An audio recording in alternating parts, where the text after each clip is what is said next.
আসসালামু আলাইকুম। এটিএন বাংলা সংবাদে সবাইকে স্বাগত জানাচ্ছি। আমি সুমনা ঘোষ। শুরুতেই থাকছে বিআরবি কেবল সংবাদ শিরোনাম। ধর্ম আলাদা হলেও বাংলাদেশ সবার, ঢাকেশ্বরী মন্দিরে প্রধান উপদেষ্টা।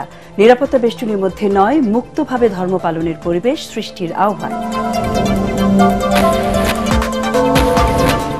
আসন পুনর্বিন্যাসের প্রতিবাদে ভাঙায় মহাসড়ক অবরোধ স্থগিত। দাবি মানা না হলে আবারও আন্দোলনের হুঁশিয়ারি। ইসিতে ফরিদপুর জেলা প্রশাসকের চিঠি। বাগেরহাটে চলছে অবস্থান কর্মসূচি।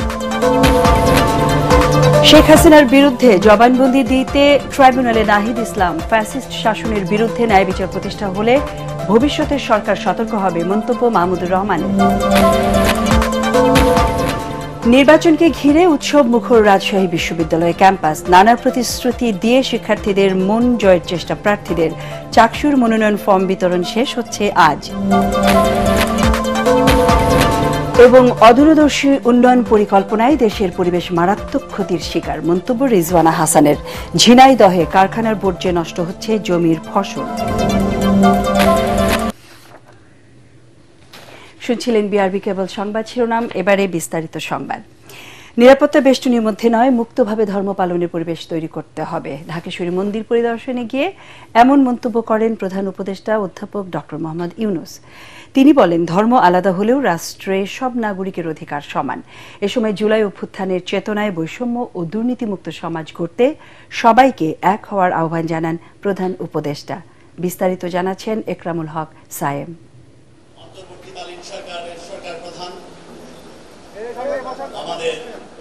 শারদীয় দুর্গোৎসব উপলক্ষে রাজধানীর ঢাকেশ্বরী মন্দির পরিদর্শনে যান অন্তর্বর্তী সরকারের প্রধান উপদেষ্টা অধ্যাপক ডক্টর মোহাম্মদ ইউনূস। এ সময় তিনি সনাতন ধর্মাবলম্বীদের সঙ্গে শুভেচ্ছা বিনিময় করেন।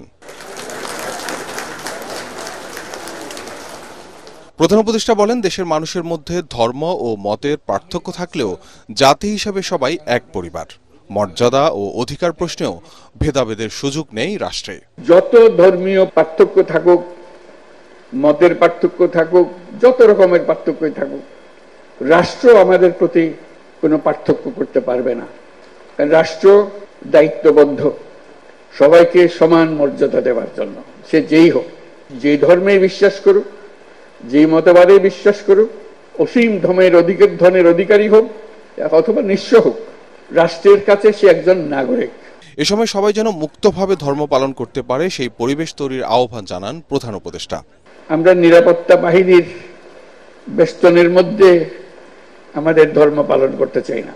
আমরা নাগরিক হিসেবে মুক্তভাবে যার যার ধর্ম পালন করতে চাই। এই অধিকার আমাদের নিশ্চিত করতে হবে। জুলাই অভ্যুত্থানের চেতনায় নতুন বাংলাদেশ গড়তে সবাইকে এক হওয়ার আহ্বান জানান তিনি। জুলাই গণ অভ্যুত্থানের মধ্য দিয়ে আমরা বৈষম্য দুর্নীতিমুক্ত একটি সমৃদ্ধ দেশ গড়ার যে অগ্রযাত্রা শুরু করেছি, তার সফল বাস্তবায়ন করতে হলে ধর্ম বর্ণ ভেদাভেদ ভুলে সকলকে একসঙ্গে কাজ করতে হবে। অনুষ্ঠানে ধর্ম উপদেষ্টা ছাড়াও সনাতন ধর্মাবলম্বীদের নেতারা বক্তব্য রাখেন। শান্তিপূর্ণ পরিবেশে দুর্গাপূজা উদযাপিত হয় সে ব্যবস্থা আমরা গ্রহণ করেছি। একরামুল হক সায়েম, এটিএন বাংলা, ঢাকা। ফরিদপুর ৪ সংসদীয় আসনে সীমানা পুনর্বিন্যাসের প্রতিবাদে ভাঙায় চলমান আন্দোলন শনিবার পর্যন্ত স্থগিত করেছে আন্দোলনকারীরা। ইতিবাচক সাড়া না পেলে রোববার থেকে আবারও কর্মসূচি চালিয়ে যাবেন তারা। এর আগে সকাল থেকে বিভিন্ন পয়েন্টে আন্দোলনকারীরা সড়কে গাছের গুঁড়ি ফেলে টায়ারে আগুন দিয়ে সড়ক অবরোধ করে রাখে। এতে ঢাকা, খুলনা, ফরিদপুর, বরিশালের সাথে সকল প্রকার সড়ক যোগাযোগ বন্ধ ছিল। এদিকে চলমান আন্দোলনের ইস্যুতে নির্বাচন কমিশনে চিঠি দিয়েছেন ফরিদপুর জেলা প্রশাসক। গতকালের সহিংসতার পর গোটা ভাঙা এলাকা জুড়ে থমথমে অবস্থা বিরাজ করছে। আইন শৃঙ্খলা পরিস্থিতি স্বাভাবিক রাখতে গুরুত্বপূর্ণ কয়েকটি পয়েন্টে নিরাপত্তা ব্যবস্থা জোরদার করা হয়েছে। গতকালের আন্দোলনকারীদের হামলায় ভাঙা থানা, ভাঙা হাইওয়ে থানা ও উপজেলা পরিষদ ভাঙচুর ও আগুন দেবার ঘটনায় এখনও কোনো মামলা হয়নি। থানায় হামলা ও ভাঙচুরের ঘটনায় গতকাল রাতে ভাঙা এসেছিলেন ঢাকা রেঞ্জের ডিআইজি।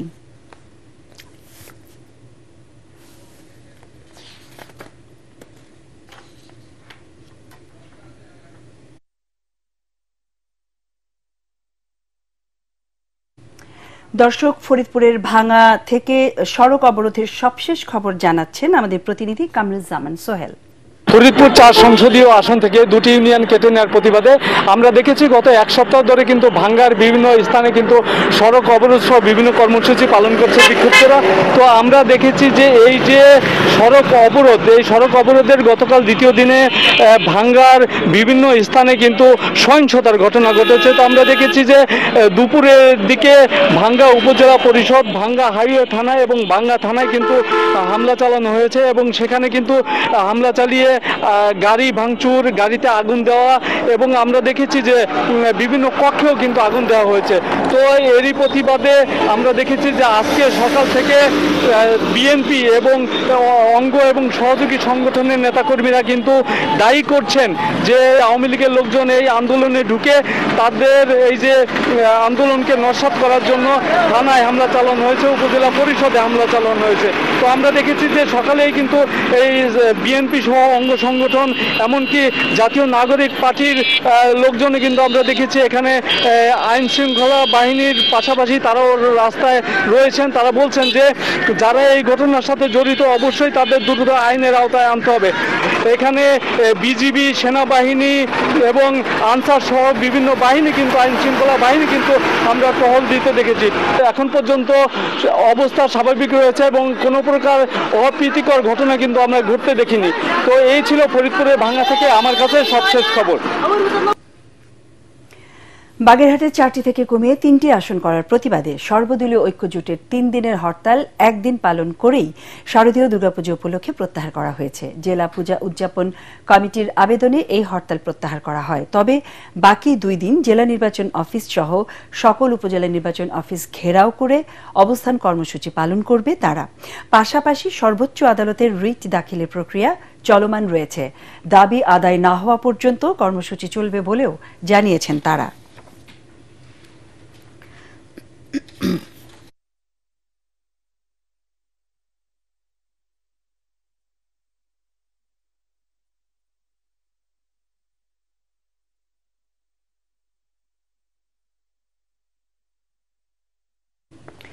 শেখ হাসিনার বিরুদ্ধে সাক্ষ্য দিতে আন্তর্জাতিক অপরাধ ট্রাইব্যুনালে গেছেন এনসিপির আহ্বায়ক নাহিদ ইসলাম। এর আগে ট্রাইব্যুনালের জেরার রাষ্ট্রপক্ষের সাক্ষী দৈনিক আমার দেশের সম্পাদক মাহমুদুর রহমান বলেন, শেখ হাসিনার গত 17 বছরের শাসনামলে যোগ্যতার ভিত্তিতে কারো পদোন্নতি হয়নি। ক্ষমতাচ্যুত প্রধানমন্ত্রী শেখ হাসিনা সহ 3 আসামির বিরুদ্ধে জুলাই আগস্টের মানবতা বিরোধী অপরাধের মামলায় আন্তর্জাতিক অপরাধ ট্রাইব্যুনাল 1-এ দৈনিক আমার দেশের সম্পাদক মাহমুদুর রহমানের জবানবন্দি শেষ হয়েছে। এখন তাকে জেরা করছেন শেখ হাসিনা ও সাবেক স্বরাষ্ট্রমন্ত্রী আসাদুজ্জামান খান কামালের পক্ষে রাষ্ট্র নিযুক্ত আইনজীবী আমির হোসেন।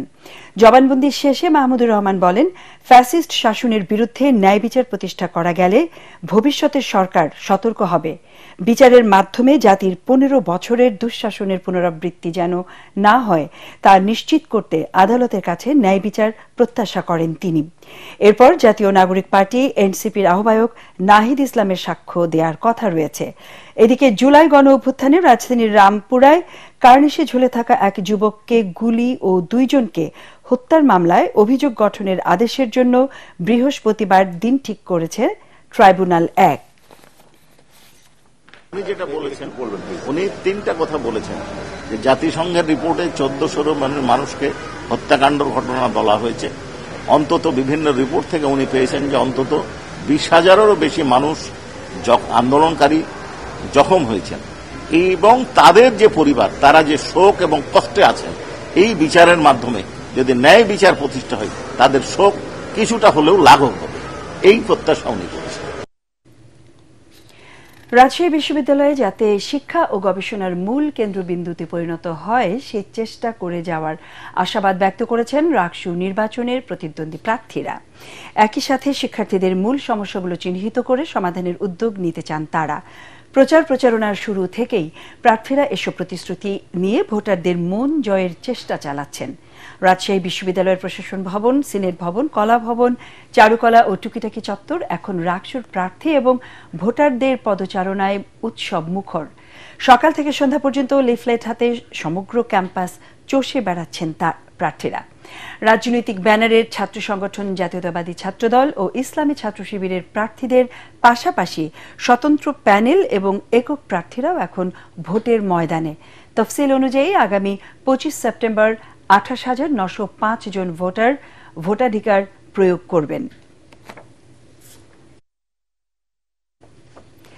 চট্টগ্রাম বিশ্ববিদ্যালয় কেন্দ্রীয় ছাত্র সংসদ চাকসু নির্বাচন উপলক্ষে তৃতীয় ও শেষ দিনের মতো চলছে মনোনয়ন ফর্ম বিতরণ।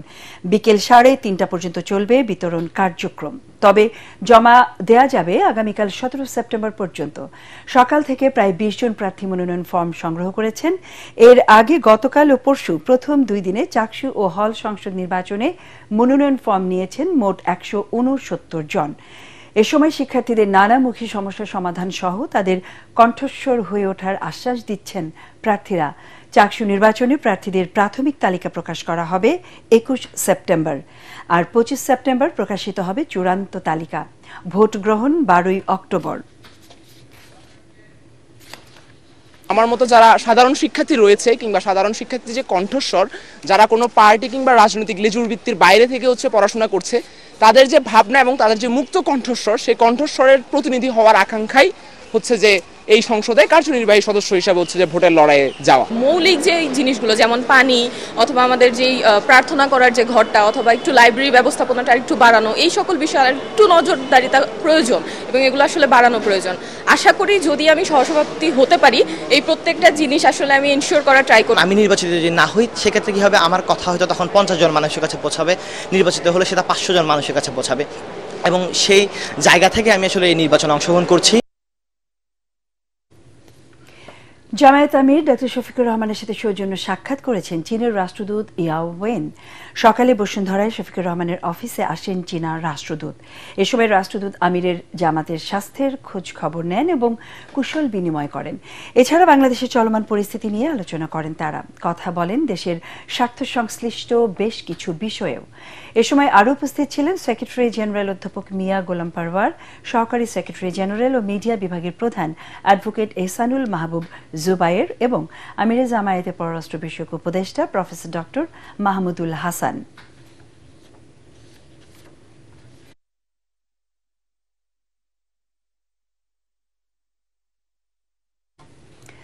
সার আমদানিতে দুর্নীতি ও সংকটের বিষয়টি খতিয়ে দেখতে কৃষি এবং শিল্প মন্ত্রণালয়কে নির্দেশ দেওয়া হয়েছে বলে জানালেন অর্থ উপদেষ্টা। তিনি জানান, কেউ কৃত্রিম সংকট সৃষ্টি করলে ব্যবস্থা নেওয়া হবে।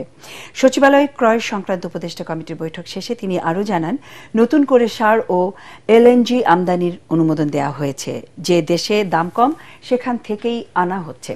এখানে পিটার হাউস বা অন্য কারো প্রতিষ্ঠান থেকে কেনার বাধ্যবাধকতা নেই। তিনি জানান, বাণিজ্য ঘাটতি কমাতে যুক্তরাষ্ট্র থেকে আমদানি বাড়ানো হবে কিনা তা সময়ের উপর নির্ভর করবে। অর্থ উপদেষ্টা দাবি করেন, এখন ব্যবসার পরিবেশ আগের চেয়ে ভালো। ফাঁকি দেয়া কর উদ্ধার করা হচ্ছে। ডিপেন্ড করবে যারা কট্ট ঘাটতিটা কমানোর জন্য কি কি আমদানি করতে পারে, সেটা মোটামুটি কিন্তু আমরা একটু কমফোর্টেবল পজিশন। আমাদের ঘাটতি তো খুব 7.8 বিলিয়নের মতো ছিল, যেটা ভিয়েতনামে ছিল 125 বিলিয়ন।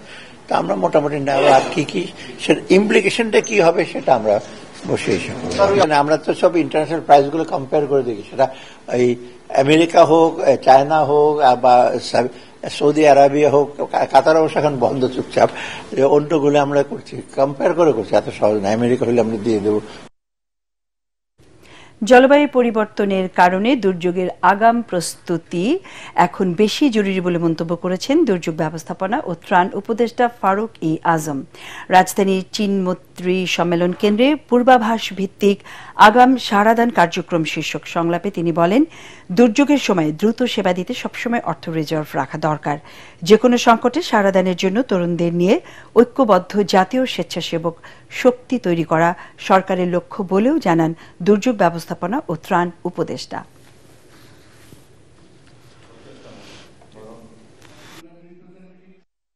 আকস্মিক বন্যা, ভূমিধস, বজ্রপাত, খরা, তাপপ্রবাহ, শৈত্যপ্রবাহ আরও প্রবল এবং ঘন ঘন হচ্ছে।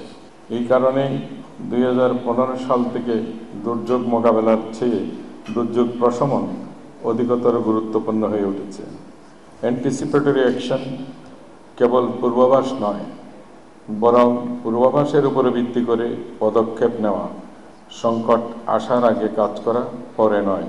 এই মানসিকতাই আমাদের দুর্যোগ ব্যবস্থাপনা ভাবনার নতুন দিগন্ত খুলে দিয়েছে। পরিবেশ ও প্রতিবেশ সুরক্ষায় সরকারি নিয়ন্ত্রক সংস্থার অবহেলাকে দায়ী করলেন বন ও জলবায়ু পরিবর্তন উপদেষ্টা সৈয়দা রিজওয়ানা হাসান। বলেন, উন্নয়নের কথা বলে অদূরদর্শী পরিকল্পনা বাস্তবায়ন করতে গিয়ে সরকারের বিভিন্ন সংস্থা পরিবেশ বিপর্যয় ঘটাচ্ছে। রাজধানীর একটি হোটেলে বাংলাদেশের জলবায়ু পরিবর্তন সংক্রান্ত বিশ্ব ব্যাংকের রিপোর্ট প্রকাশ উপলক্ষে আয়োজিত এক অনুষ্ঠানে এসব কথা বলেন উপদেষ্টা। অস্থিতিশীল জীবন, বাংলাদেশের স্বাস্থ্য ও অর্থনীতির উপর তাপের প্রভাব শীর্ষক রিপোর্ট উপস্থাপন অনুষ্ঠানে বিশ্ব ব্যাংকের সাউথ এশিয়ার প্র্যাকটিস ম্যানেজার ডক্টর ফেং ঝাও বলেন, বিশ্বে ক্রমবর্ধমান তাপমাত্রায় বাংলাদেশের অবস্থান দ্বিতীয়।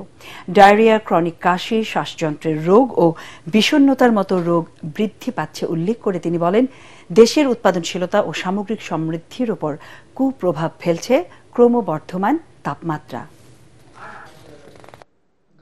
যে সমস্যাটা আমাদের হাতে আছে, এই সমস্যাটার সমাধান করা অসম্ভব না। আমাদের আইন আছে, প্রয়োগটা আমাদেরকে নিশ্চিত করতে হবে। আমাদের ঢাকা শহর থেকে ডিসেন্ট্রালাইজেশন নিয়ে যেতে হবে। আমাদের যত কৃষি জমি আছে, আমাদের ঢাকার আশেপাশে বনভূমি আছে, এগুলোকে সংরক্ষণ করতে হবে। আমাদের পাবলিক ট্রান্সপোর্ট সিস্টেমটাকেও ঢেলে সাজাতে হবে, আর নাগরিকদেরকেও কিছু দায়িত্ব নিতে হবে। ঝিনাইদহের মহেশপুরে ফসলের মাঠে গড়ে উঠেছে সিরামিক কারখানা। এখান থেকে নির্গত ধোঁয়া ও বর্জ্যে নষ্ট হচ্ছে জমির ফসল, মারা গেছে শত শত গাছ। কাগজে কলমে নিজস্ব বর্জ্য ব্যবস্থাপনা থাকলেও তা ব্যবহার করছে না কারখানা কর্তৃপক্ষ, ফলে বিপন্ন হচ্ছে পরিবেশ। ঝিনাইদহ প্রতিনিধি নিজাম জোয়ারদার বাবলুর পাঠানো রিপোর্ট, জানাচ্ছেন আসিফুর রহমান সাগর। ঝিনাইদহের মহেশপুর উপজেলার সাঁড়াতলা মহাসড়কের পাশে গড়ে উঠেছে সিরামিক কারখানা। সেখান থেকে নির্গত ধোঁয়া ও বর্জ্যের প্রভাবে নষ্ট হচ্ছে জমির ফসল, মরে যাচ্ছে গাছ। স্থানীয় কৃষকদের অভিযোগ, সিরামিক কারখানার ধোঁয়া ও বিষাক্ত বর্জ্যে গত 3 বছর ধরে ফসল ঘরে তুলতে পারছেন না তারা। কেমিক্যালে ক্ষতি আছে, কপি, পাট, ধান, মরিচ, ঠিক আছে, কলা, বহুত ক্ষতি আছে আমাদের। মানে টলের আবাজ এক কথায় পুড়ে যায়, পুড়ে যাওয়ার কারণে আমাদের বহুত ক্ষতি হয়ে যায় আর কি। কাগজে কলমে কারখানার নিজস্ব বর্জ্য ব্যবস্থাপনা থাকলেও তা কাজে লাগাচ্ছে না মালিকরা। কারখানা ময়লা পানি ও টাইলস তৈরির কাঁচামাল মিশ্রিত বর্জ্য যাচ্ছে খালে। এর প্রভাব পড়ছে পুরো এলাকায়। গাড়ির মধ্যে নেমে ওখানে গাড়ির মধ্যে বসা গন্ধ ঠেলায়। ফ্যাক্টরি দেওয়ার আগে সবকিছু সচল ছিল, গাছের কোনো পরিমাণ ক্ষতি টতি ছিল না। ফ্যাক্টরি দেওয়ার পর আস্তে আস্তে আস্তে এই অবস্থা। গাছে ধান মান যে কোনো আবাদ করছে আর সব পুড়িয়ে যাচ্ছে ধুমাই, এই ধুমাই নষ্ট হয়ে যাচ্ছে। গাছপালা দেখছে কি অবস্থা। ফসল হানি রোধে ব্যবস্থা নেওয়ার আশ্বাস স্থানীয় কৃষি বিভাগের।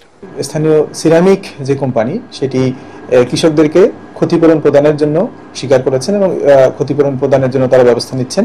এদিকে পরিবেশ অধিদপ্তর বলছে, প্রকৃতিতে ক্ষতিকর প্রভাব পড়ার প্রমাণ পাওয়া গেলে কারখানার বিরুদ্ধে আইনগত ব্যবস্থা নেওয়া হবে। তবে এ নিয়ে কথা বলতে রাজি হয়নি কারখানা কর্তৃপক্ষ। যদি আমরা কোনো তথ্য প্রমাণ পেয়ে থাকি, ইনশাল্লাহ আমরা নেক্সট ওয়ার্কিং ডেতে আমরা তাদের বিরুদ্ধে আইনগত ব্যবস্থা নেব। পরিবেশ প্রতিবেশ রক্ষায় দ্রুত প্রয়োজনীয় পদক্ষেপ নেওয়ার দাবি এলাকাবাসীর। Bureau report, ATN Bangla. হবিগঞ্জের চুনারুঘাটে চা বাগানে কীটনাশকের অপব্যবহার ও পশু পাখি শিকারীদের কারণে 40টি পশু ও বন্যপ্রাণী মারা যাওয়ার অভিযোগ উঠেছে। উপজেলার শ্রীবাড়ি চা বাগানের শ্রমিকরা জানান, বাগান কর্তৃপক্ষ চা গাছে ব্যবহারযোগ্য কীটনাশক যথাযথ ব্যবহার না করে ড্রেন, পাহাড়ি ছড়া ও ঝর্ণায় ফেলে দেয়। ফলে ড্রেনের পানি পান করে গত 6 মাসে 40টি গৃহপালিত পশু ও প্রাণী মারা যাওয়ার ঘটনা ঘটছে। অভিযোগকারীরা জানান, শুধু গৃহপালিত পশু নয়, বরং বাগানের পশু পাখি ছাড়া ও ঝর্ণার পানি খেয়ে মারা যাচ্ছে। কিছু পশু ও পাখি শিকারীর দেয়া বিষের কারণে প্রকৃতির ভারসাম্য নষ্ট হচ্ছে, ধ্বংস হচ্ছে জীববৈচিত্র্য। কীটনাশকের অপব্যবহারের কারণে শ্রীবাড়ি চা বাগানের চা শ্রমিক রবিলাল ভৌমিছের 5টি গরু মারা যায়। এরপর রবিলাল বাগান কর্মচারীদের বিরুদ্ধে একটি মামলা করেছে। এ ব্যাপারে একটি তদন্ত দল চা বাগান সরেজমিনে পরিদর্শন করেছেন। মুন্সিগঞ্জের গজারিয়ায় আধিপত্য বিস্তারকে কেন্দ্র করে পুলিশ ক্যাম্পে সশস্ত্র হামলার ঘটনায় জড়িত নয়ন পিয়াস বাহিনীর অন্যতম সহযোগী আসামি আবুল কাসিমকে গ্রেফতার করেছে র্যাব 11। সকালে রাজধানী কারণ বাজারে মিডিয়া সেন্টারে সংবাদ সম্মেলনে র্যাব 11-র অধিনায়ক HM সাজ্জাদ হোসেন বলেন, আসামি আবুল কাশেমকে অস্ত্র, গুলি ও ডাকাতির কাজে ব্যবহৃত বিভিন্ন সরঞ্জাম সহ আটক করা হয়েছে। এছাড়া এই আসামির বিরুদ্ধে 30টি মামলা রয়েছে বলেও জানান তিনি। অন্যদিকে কুমিল্লা লালমাইয়ে রেললাইনের পাশে যুবকের মরদেহ উদ্ধারের ঘটনায় হত্যাকাণ্ডে জড়িত 7 জনকে গ্রেফতার করা হয়েছে বলেও জানান তিনি। পাশাপাশি লাশ গুমের কাজে ব্যবহৃত গাড়ি উদ্ধার করা হয়েছে। এর মেইন উদ্দেশ্য হচ্ছে বালুমহল, বালু উত্তোলন এবং নৌ ডাকাতি। আজকে যাকে আমরা গ্রেপ্তার করেছি তাকে একটি অস্ত্র এবং তার যে আস্তানা থেকে বিপুল সংখ্যক ম্যাপ, বেশ কিছু আলামত সহকারে তাকে আইনের আওতায় আনা হয়। বাংলাদেশের কৃষি পণ্য, এভিয়েশন ও জ্বালানি রফতানিতে মার্কিন যুক্তরাষ্ট্র অগ্রাধিকার দিচ্ছে বলে জানিয়েছেন ঢাকার মার্কিন দূতাবাসের কমার্শিয়াল কাউন্সিলর পল ফ্রস। এক প্রশ্নের জবাবে তিনি জানান, জটিল কর কাঠামো, দুর্নীতি এবং আমলাতান্ত্রিক জটিলতা বাংলাদেশে মার্কিন বাণিজ্য ও বিনিয়োগ বাড়ানোর পথে বড় বাধা। রাজধানীর একটি হোটেলে আমেরিকান চেম্বার আয়োজিত সেমিনারে তিনি এসব কথা বলেন।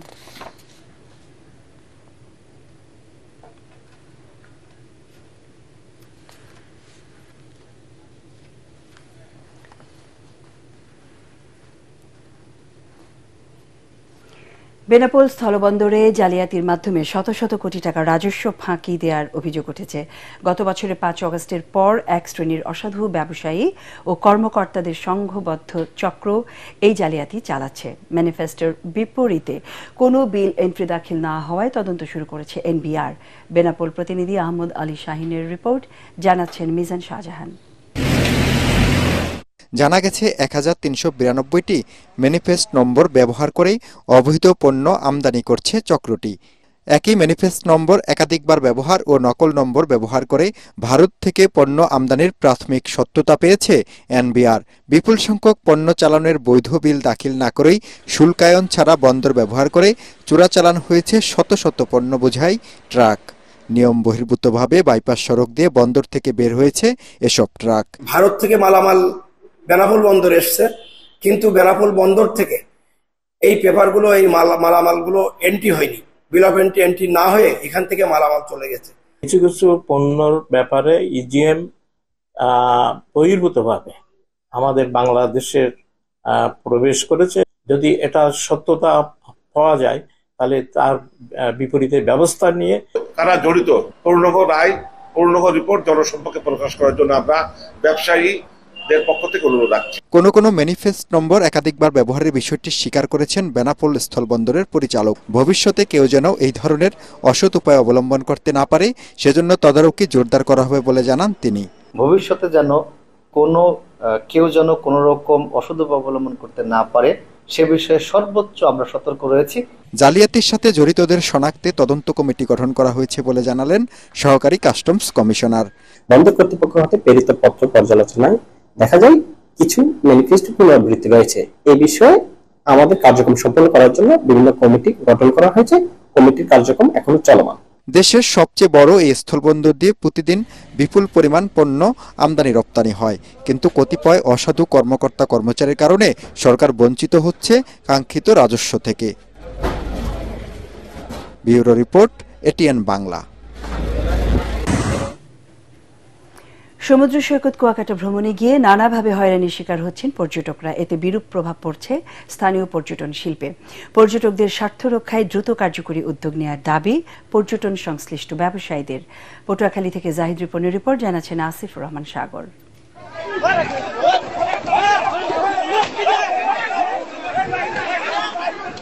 ক্যামেরায় পানি লাগা নিয়ে কয়েকজন পর্যটককে স্থানীয় ফটোগ্রাফারদের সংঘবদ্ধভাবে মারধর। মাদক কেনার অভিযোগে গভীর রাতে হোটেল আপেল ভবনে প্রবেশ করে বাদল নামে এক পর্যটককে স্থানীয় একটি চক্রের হেনস্থা। ভাড়া নিয়ে বিতর্কে তুহিন নামের এক পর্যটকের কাছ থেকে হোটেল কর্তৃপক্ষের 40,000 টাকা ছিনিয়ে নেয়া। এমন অসংখ্য ঘটনা ঘটছে কুয়াকাটায়। এছাড়াও বাস শ্রমিক, ইজি বাইক, ভ্যান চালক, স্পিডবোট চালক ও সৈকতের ক্ষুদ্র ব্যবসায়ীদের হাতে অহরহ লাঞ্ছনা ও হয়রানির শিকার হচ্ছে পর্যটকরা। এসব ঘটনায় নেতিবাচক প্রভাব পড়েছে কুয়াকাটার পর্যটন শিল্পে। বাস স্ট্যান্ড থেকে অটো গাড়ির দ্বারা একটি হয়রানির শিকার হয়, যেটা আসলে বিগত দিনে আমরা এটার প্রতিহত করেছি, কিন্তু বর্তমানে এর দৌরত্ব আরো বেড়ে গেছে। কুয়াকাটা পর্যটন এলাকায় বর্তমান প্রেক্ষাপটে যে সমস্ত অনিয়ম বা যে সমস্ত মানুষ এই পর্যটকদেরকে অ্যাসাল্ট করতেছে, পর্যটকদের হঠাৎ দুই একটা অঘটন ঘটাচ্ছে, এগুলি আমরা প্রাইভেট সেক্টর আমাদের তো কন্ট্রোলের বাইরে। অনাকাঙ্ক্ষিত এমন ঘটনা এড়াতে পর্যটন সংশ্লিষ্ট 16টি পেশার ব্যক্তিদের নিয়ে প্রশিক্ষণ সহ সচেতনতামূলক সভা করার কথা জানায় tours operator association of Kuakata. প্রত্যেকটা স্টেক হোল্ডারে যারা আছে তাদের সবাইকে প্রশিক্ষণের আওতায় আনা, তারা যেন অন্তত বুঝতে পারে এটা যে আমাদের পর্যটকদের সাথে আমাদের আসলে ব্যবহারটা কিরকম করতে হবে। পর্যটন সেবার মান উন্নয়নে নানা পদক্ষেপ গ্রহণের কথা জানান উপজেলা নির্বাহী কর্মকর্তা। আমাদের টুরিস্ট পুলিশের সম্মানিত এএসপি মহোদয়ের সাথে আমি বিষয়টি নিয়ে কথা বলবো, যেহেতু তারা সার্বক্ষণিক সমুদ্র সৈকতে নিরাপত্তার বিষয়টি দেখভাল করেন। সূর্যোদয় সূর্যাস্তের বেলাভূমি কুয়াকাটায় পর্যটকদের নিরাপত্তা ও সেবার মান নিশ্চিতে প্রশাসনের কঠোর পদক্ষেপ নেওয়ার তাগিদ সংশ্লিষ্টদের। Bureau report, ATN Bangla. Pubali bank বাণিজ্য সংবাদ।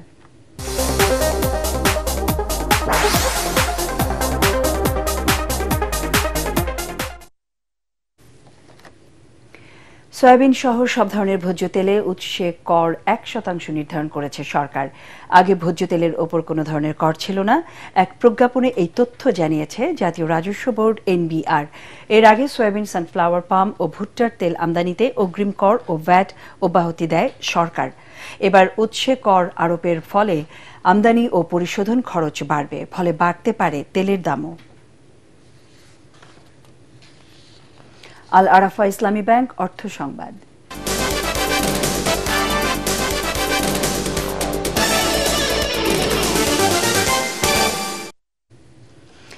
এবার সানসিল্ক বাংলাদেশের আমন্ত্রণে প্রথমবারের মতো ঢাকায় আসছেন পাকিস্তানের বিনোদন জগতের সবচেয়ে জনপ্রিয় অভিনেত্রী হানিয়া আমির।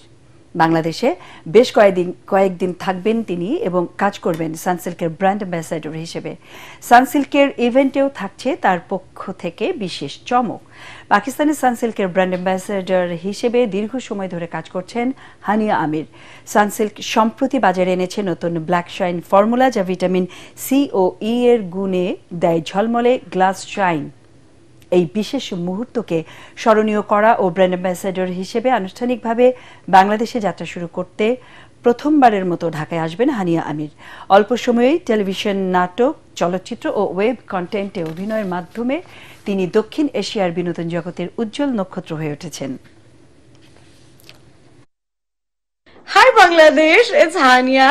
Guess what? I am coming to Dhaka with Sunsilk for lots of fun, a little surprise, and of course, shine, shine, shine. See you all there. Mwah. এবার আন্তর্জাতিক সংবাদ।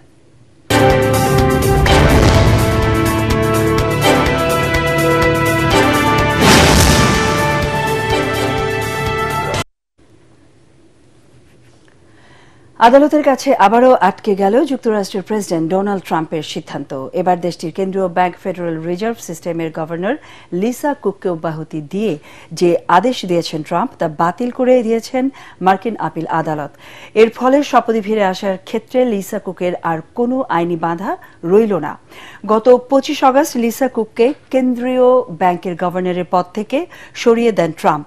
যুক্তরাষ্ট্রের আবাসন খাতে অর্থায়ন বিভাগের পরিচালক এবং ট্রাম্পের অনুগত কর্মকর্তা বিল পুল্টের অভিযোগের ভিত্তি এই আদেশ দিয়েছিলেন তিনি। লিসা বন্ধকি ঋণ সংক্রান্ত জালিয়াতির সাথে জড়িত বলে অভিযোগ করেছিলেন পুল্ট।